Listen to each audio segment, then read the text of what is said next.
Salam dostlar. Deməli, bu koloniyanın ana arısı var idi. Lakin indi baxıram ki, ana arı görünmür, yoxdur.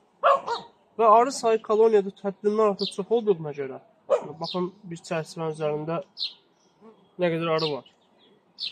Və bütün çərçivələr də demək olar ki, doludur, hətta qıraqda salxım vəziyyətinə əmələ gəlir.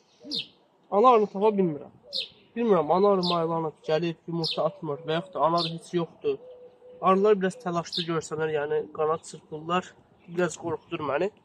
İndi arı sayı çox olan və yumurta olmayan, yəni günlük larva falan olmayan koloniyada ana arının olub-olmamasını bilməkdən ötürü ən gözəl yöntəm nədir? İçərisində larvası, günlük yumurtası olan bir çərçivə tapırıq digər koloniyada və bu çərçivəni gətirib bu arıya veririk.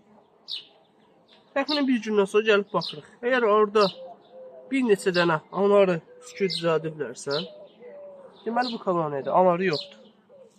Və ya birləşdiririk, ya ana arı veririk, nəsə bir tədbirini görürük.